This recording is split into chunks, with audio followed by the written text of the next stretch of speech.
En el nombre del Padre, del Hijo y del Espíritu Santo. Amén. Ven, Espíritu Santo, llena los corazones de tus fieles, y enciende en ellos el fuego de tu amor. Envía, Señor, tu Espíritu, y será creada y se renovará la faz de la tierra. Espíritu Santo, ilumina nuestro entendimiento, para que al leer o estudiar la Sagrada Escritura, sintamos la presencia de Dios Padre, que se manifiesta a través de tu palabra. Abre nuestro corazón para darnos cuenta del querer de Dios y la manera de hacerlo realidad en nuestras acciones de cada día. Instrúyenos en tus sendas, para que teniendo en cuenta tu palabra, seamos signo de tu presencia en el mundo. Amén. Lectura del segundo libro de Crónicas, capítulos 21 y 22. Cuando Josafat murió, lo sepultaron con sus padres en la ciudad de David, y su hijo Joram lo sucedió. Joram tenía 6 hermanos, hijos de Josafat, que eran Azarías, Jehiel, Zacarías, Azarías, Miguel y Cefatías. Todos estos eran hijos de Josafat, rey de Israel. Su padre les había dado grandes cantidades de plata, oro y objetos preciosos, y ciudades amuralladas en Judá, pero entregó el reino a Joram, porque era el primogénito. Joram tomó posesión del trono de su padre, y cuando se sintió fuerte, pasó a cuchillo a todos sus hermanos, y también a algunos de los jefes de Israel. 32 años tenía Joram cuando empezó a reinar, y reinó 8 años en Jerusalén. Se portó como los reyes de Israel, e hizo como había hecho la gente de Ahab, porque se había casado con una mujer de la familia de Ahab, y se portó mal con Yahvé. Pero Yahvé no quiso destruir la descendencia de David a causa de la alianza que había hecho con David, cuando le prometió que le guardaría siempre una lámpara a él y a sus hijos. Por aquellos días se rebeló Edom, sacudiendo el yugo de Judá, y se proclamó un rey propio. Joram, con sus jefes y con todos sus carros de guerra, salió de noche y derrotó a los edomitas que lo tenían cercado, a él y a los jefes de sus carros de guerra. Así se rebeló Edom del yugo de Judá hasta el día de hoy. Por ese mismo tiempo, Libná se rebeló también contra él, porque había abandonado a Yahvé, el Dios de sus padres. Construyó asimismo santuarios altos en los montes de Judá, incitó a la prostitución a los habitantes de Jerusalén, y empujó a ella a todo Judá. Le llegó un escrito de parte del profeta Elías que decía: Así dice Yahvé, el Dios de tu padre David: ¿No has seguido los caminos de tu padre Josafat, ni los caminos de Asa, rey de Judá, sino que has andado por los caminos de los reyes de Israel, y has prostituido a Judá y a los habitantes de Jerusalén, siguiendo las prostituciones de la familia de Ahab? También has dado muerte a tus hermanos de la familia de tu padre, que eran mejores que tú. Por eso, Yahvé castigará con terribles azotes a tu pueblo, tus hijos, tus mujeres y todos tus bienes. Tú mismo padecerás una enfermedad en el vientre tan maligna que irás echando las entrañas poco a poco, un día tras otro. Yahvé hizo que se levantaran contra Joram los filisteos y los árabes, vecinos de los etíopes. Subieron contra Judá y los invadieron, llevándose todas las riquezas que hallaron en la casa del rey, y también a sus hijos y a sus mujeres. no dejándole otro hijo que Ocosías el menor. Después de todo esto lo hirió Yahvé con una enfermedad incurable en el vientre, y al cabo de un tiempo, al fin del segundo año, se le salieron las entrañas y murió en medio de terribles dolores. El pueblo no quemó perfumes por él, como lo habían hecho por sus padres. Tenía 32 años cuando empezó a reinar, y reinó en Jerusalén 8 años. Se fue sin que nadie lo llorara, y lo sepultaron en la ciudad de David, pero no en los sepulcros de los reyes. Los habitantes de Jerusalén proclamaron rey en su lugar a su hijo menor, Ocosías, porque una banda de árabes que había invadido el campamento dio muerte a todos los mayores. Así llegó a ser rey Ocosías, hijo de Joram, rey de Judá. Ocosías tenía 22 años cuando comenzó a reinar, y reinó 1 año en Jerusalén. Su madre se llamaba Atalía, hija de Omri. También él siguió los caminos de la familia de Ahab, pues su madre le enseñaba mal. Se portó mal con Yahvé, como los de la familia de Ahab, porque después de la muerte de su padre, fueron ellos sus consejeros para su perdición. También, por consejo de ellos, fue con Joram, hijo de Ahab, rey de Israel, para combatir a Jezael, rey de Aram, en Ramoth de Galaad.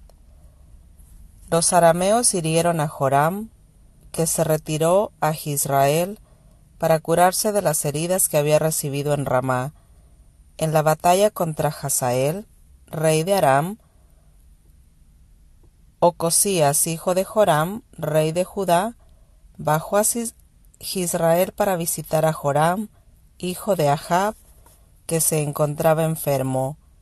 Esta visita a Joram vino de Dios para ruina de Ocosías, pues llegando allí, salió con Joram contra Jehú, hijo de Nimsi, a quien Yahvé había ungido para exterminar la familia de Ahab.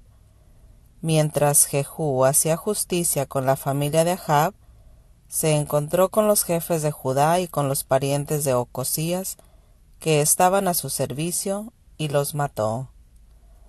Buscó luego a Ocosías, al que agarraron en Samaria, donde se había escondido. Lo llevaron donde Jehú, que lo mató, pero le dieron sepultura, pues decían, es hijo de Josafat, el que buscó a Yahvé con todo su corazón. No quedó en la familia de Ocosías nadie que fuera capaz de reinar. Cuando Atalía, madre de Ocosías, vio que había muerto su hijo, se levantó y exterminó a toda la descendencia de los reyes de Judá. Pero Josabá, hija del rey, tomó a Joás, hijo de Ocosías, lo sacó de entre los hijos del rey, quienes estaban matando, y los puso a él y a su nodriza en el dormitorio. Josabá, hija del rey Joram, esposa del sacerdote Jobadá y hermana de Ocosías, lo escondió de la vista de Atalía, que no pudo asesinarlo. 6 años estuvo escondido en la casa de Dios, mientras Atalía reinaba en el país. Palabra de Dios. Te alabamos, Señor.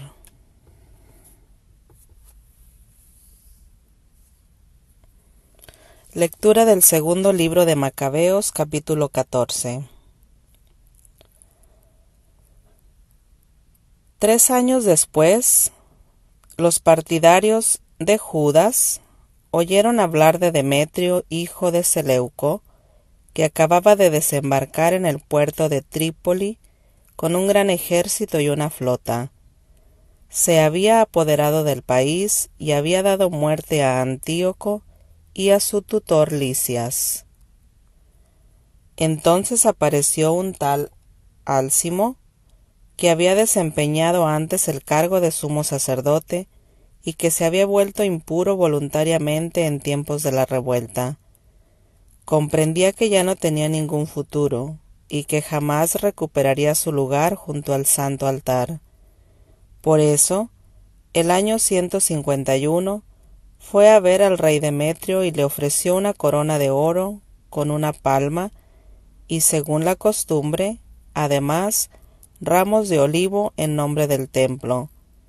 Ese día no hizo nada más, pero su perversidad halló una buena ocasión cuando Demetrio lo convocó al consejo y lo interrogó sobre las intenciones y los planes de los judíos.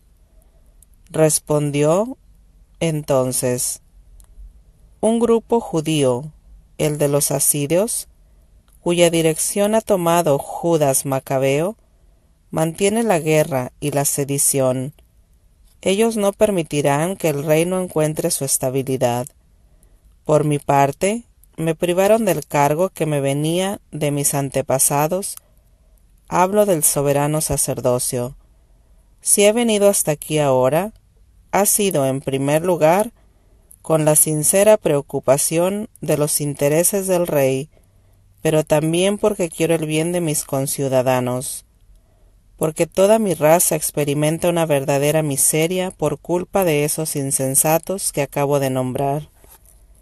Infórmate en detalles, oh rey, y luego haz algo por nuestro país y por nuestra raza tan amenazada, con esa benevolente humanidad que muestras en todo, porque mientras esté allá Judas, el Estado no conocerá la paz. En cuanto terminó de hablar, los demás amigos del rey, que detestaban también a Judas, hicieron todo lo posible para irritar aún más a Demetrio. Este designó inmediatamente a Nicanor, que había llegado a ser jefe de los elefantes, como general para la Judea.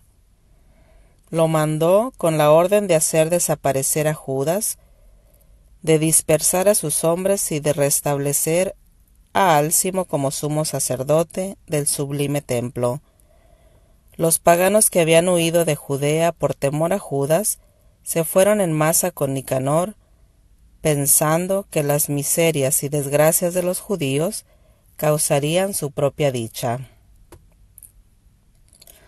Cuando los judíos se enteraron de la venida de Nicanor y de la agresión de los paganos, se cubrieron de polvo para implorar al que había establecido a su pueblo para siempre y que cada vez ayudaba personalmente a los suyos con alguna manifestación. Luego dio el jefe sus órdenes y, caminando rápido, se trenzó un combate con el enemigo más arriba de Dessau. Simón, hermano de Judas, atacó a Nicanor, pero sorprendido por la espalda del enemigo, tuvo un pequeño revés. A Nicanor, sin embargo, le informaron de la bravura de Judas y de sus hombres, su coraje en los combates que sostenían por la patria, y temía tener que someterse a la decisión de una batalla. Por eso envió a Posidonio, Teodoto y Matatías para que tendieran la mano a los judíos. Examinaron cuidadosamente su propuesta. El jefe se las comunicó a las tropas y, como todos eran de la misma opinión, los acuerdos fueron aprobados. Se determinó un día en el cual se reuniría particularmente los jefes. Avanzó un carro de cada lado y pusieron asientos de honor. Judas había ubicado en sitios estratégicos a hombres armados, preparados para todo, en caso de una traición repentina de parte de los enemigos, pero la entrevista se desarrolló correctamente. Nicanor se quedó en Jerusalén sin hacer nada malo, incluso despidió a la gente que se le había juntado. Como Judas estaba a su lado, sentía cada vez más inclinación por ese hombre. Le aconsejó que se casara y tuviera hijos. Judas se casó, disfrutó de la paz y llevó una vida normal. Álcimo se dio cuenta de esa mutua comprensión. Se consiguió entonces una copia del tratado que habían firmado. Se presentó a Demetrio y le dijo que Nicanor exponía los intereses del Estado. Entre otras cosas, había designado como su lugarteniente a Judas, el enemigo del reino. Fuera de sí, y excitado por las calumnias de ese miserable, el rey escribió a Nicanor para comunicarle su disgusto por esos acuerdos. Le ordenaba que mandara inmediatamente a Antioquía a Macabeo, cargado de cadenas. Cuando supo eso Nicanor, quedó consternado, porque le costaba violar los acuerdos sin que Judas hubiera faltado en algo. Pero como no podía chocar con el rey, buscó una ocasión favorable para cumplir esa orden. Macabeo, por su parte, se dio cuenta que Nicanor le daba un trato más reservado y se ponía más duro en las entrevistas acostumbradas, y comprendió que aquella conducta no anunciaba nada bueno. Llamó pues a su lado a un buen número de sus partidarios y no se dejó ver ya por Nicanor. Cuando Nicanor vio que sus planes habían sido frustrados en buena manera, fue al templo tan grande y santo a la hora en que los sacerdotes ofrecen los sacrificios habituales y les ordenó que le entregaran a ese hombre.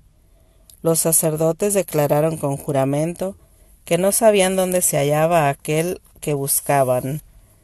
Entonces extendió su mano derecha hacia el templo y juró: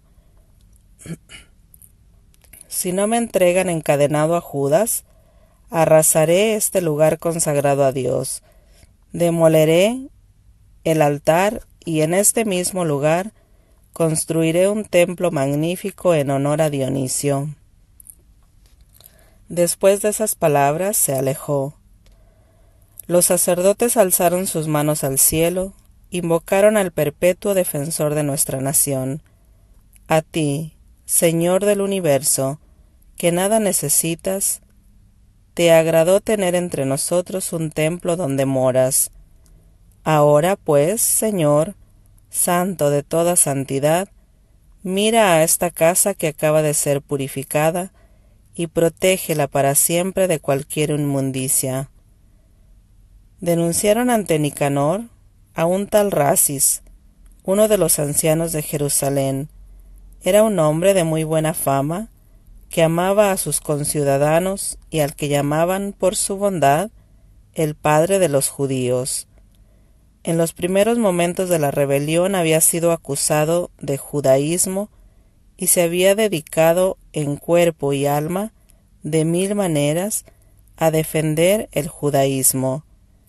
Nicanor, queriendo dar pruebas de que les daba duro a los judíos, mandó a más de 500 soldados para que lo detuvieran, pues pensaba que deteniendo a ese hombre causaría un grave perjuicio a los judíos.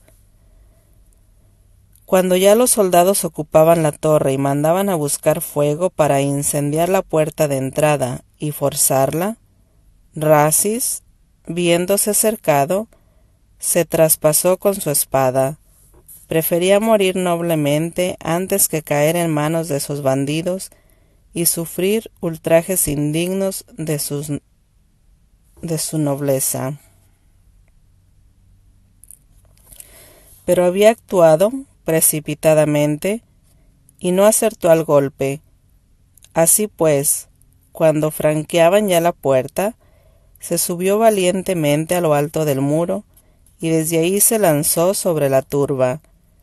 Al retroceder la gente, Rasis cayó en medio de la plaza vacía. Respiraba aún. Lleno de ardor, se levantó chorreando sangre y cubierto de terribles heridas. Atravesó corriendo por medio de la turba y se paró en una roca, y allí, casi sin sangre, se sacó sus entrañas y tomándolas con sus 2 manos, se las tiró a la turba. Luego, después de pedir al dueño de la vida, del espíritu, que se los devolviera algún día, dejó esta vida. Palabra de Dios. Te alabamos, Señor. Consuele la promesa que un día hiciste a tu